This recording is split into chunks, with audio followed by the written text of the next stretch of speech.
মাত্র ১৯ বছর বয়সে আমার ডিভোর্স হয়ে যায়। আমার বিয়ে হয়েছিল আমার পছন্দ অনুযায়ী, সংসারও টিকেছিল ১.৫ বছর। আমাদের একটা মেয়ে সন্তানও আছে। আমার মেয়ের বয়স ১ বছর। আমার স্বামীর স্বভাব চরিত্রও বেশ ভালোই ছিল, শুধু একটু রাগী আর জেদি ছিল। অবশ্যই তা সবসময় করে না, মাঝে সব সংসারই তো টুকিটাকি ঝামেলা থাকে, এরকম আমাদের মাঝেও মাঝে মধ্যে একটু একটু ঝগড়া হতো। কিন্তু ঝগড়া হলে আমি আমার ব্যাগপত্র গুছিয়ে বাবার বাড়ি চলে যেতাম। ওখানে বোনরাও আসতো আর ভাইয়েরা তো ছিলই। ভাইয়ের কাছে কেঁদে কেঁদে সব বলতাম। তখন ওরা আমার হাজবেন্ডকে ফোন দিয়ে অনেক কথা শোনাতো। আর আমার ছোট বোন, সে তো রীতিমতো কল দিয়ে অপমানই করতো। আমার কাছে সেটা ভালোই মনে হতো। ঠিকই তো আছে, কত বড় সাহস যে আমার সাথে লাগতে আসে, আমাকে নিজের মতো চালাতে চায়। সবসময় নিজের ভিতরে কেমন জানি একটা জেদ কাজ করতো। ওর কাছে আমি কেন ছোট হব, ওর কাছে নিজের ভুল কেনই বা স্বীকার করব, মাপ চাইবই বা কেন, এটা ভাবতেই পারতাম না। উল্টো বড় গলায় বলতাম যে আমাকে ডিভোর্স দিয়ে দাও, তোমার মতো লোকের সাথে কে সংসার করবে। কিন্তু না, ডিভোর্স আমি কখনোই মন থেকে চাইনি, ওটা ছিল মুখের কথা। ওর সামনে কেন আমি ছোট হব? ছোট হওয়ার চাইতে ডিভোর্স চাওয়াটাই আমার কাছে সঠিক মনে হতো। একদিন দুজনের ভিতরে খুব কথা কাটাকাটি চলতেছিল। এর ভিতরে দুজনেই খুব উত্তেজিত হয়ে যায়। রাগে আমার শরীর কাঁপতেছিল, যা মুখে আসছে তাই বলছি। তুই তুকারি, গালি গালাস, অপমান কিচ্ছুই বাদ যায়নি। এক পর্যায়ে সহ্যের বাদ ভেঙে যাওয়ায় আমার স্বামী আমার গায়ে হাত তুলল। এর আগে কখনোই কোনোদিন সে আমার গায়ে হাত তুলে, কিন্তু ওই একটা থাপ্পড় এটাই যথেষ্ট ছিল।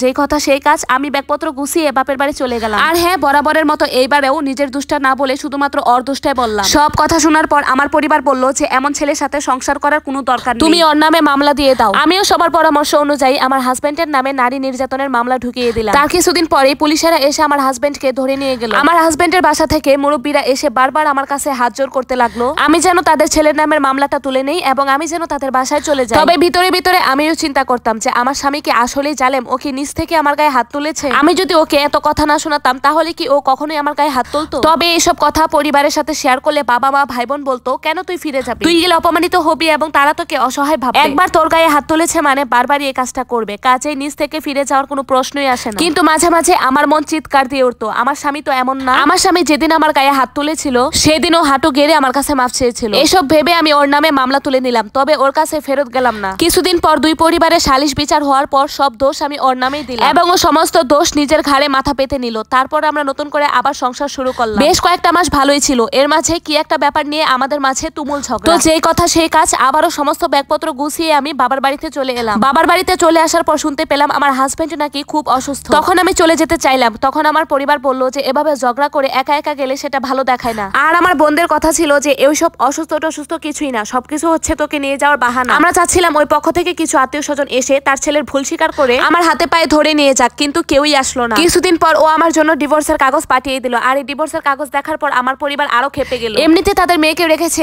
অনেক কষ্ট, তার উপর আবার ডিভোর্স পাঠায়, কত বড় সাহস। সব ভুলগুলো আমার চোখের সামনে ভাসতে লাগলো। মা বাবা ভাই বোন সবাই মনে করে দিল ওই হলো সেই ছেলে যে ছেলে আমার গায়ে হাত তুলেছে। আমার ভিতরে প্রতিশোধের একটা নেশা চলে আসলো। ঠিকই তো, ওই ছেলে আমার গায়ে হাত তুলেছে, ওই ছেলে আমাকে এত কষ্ট দিয়েছে, ওর সাথে থাকতেই কে চায়? ওকে আমি ডিভোর্স দিয়েই দিব, এমন ফালতু ছেলের সাথে আমি সংসার করব না। কোর্টে গিয়ে ওকে হেনস্থা করার চেষ্টা করলাম। আমার মাসিক খরচ বাড়িয়ে একটা আকাশ ছোঁয়া অঙ্ক দাবি করলাম। আমি চাচ্ছিলাম ওর যেন দেয়ালে পিঠ থেকে যায়, সেজন্য নিজে এসে আবারও আমার সাথে সংসার করতে চায়। আসলে ডিভোর্স হোক এটা আমি কখনোই চাইনি, কিন্তু জেদ আমাকে খেয়ে নিচ্ছিল। আকবারিয়ে ওকে ডিভোর্স তুলে নিতে বলা এটা আমার পক্ষে অসম্ভব ছিল। ওর কাছে ছোট হওয়া আমি কখনোই মানতে পারিনি, কিন্তু আশ্চর্য ব্যাপার, ও আমার আকাশ ছোঁয়া সমস্ত দাবি মেনে নিল। আমাদের মেয়েকে আমি পেয়ে গেলাম, ভরণ পোষণ, মাসিক খরচ, ওর সম্পত্তি সবকিছুই আমি পেয়ে গেলাম। বিনিময়ে ও পেল শুধু ডিভোর্স। আমাদের ডিভোর্স হয়েছে 3 বছর হতে লাগলো। ও নাকি আবারও বিয়ে করেছে, সুখে আছে শুনলাম, বোঝা যায়। আসলে ওর মতো ঝামেলাবিহীন স্বামীকে নিয়ে হয়তোবা মেয়েটা সুখেই থাকবে। এখনো আমার নিজের কথা মনে পড়লে অনেক আফসোস হয়। আমি আমার স্বামীকে হয়তোবা শারীরিক ভাবে আঘাত করিনি, কিন্তু মানসিক ভাবে অনেকটা ভেঙে দিয়েছি। তাকে সবসময় কটু কথা বলতাম, তার সাথে ঝগড়া বিবাদ নিয়ে লেগেই থাকতাম। আজ বড়ই আফসোস হয়, আমার যত ভাই বোন তারা সুন্দর করে সংসার করছে, আর আমি আর আমার মেয়ে এখন পরিবারের একটা বোঝা।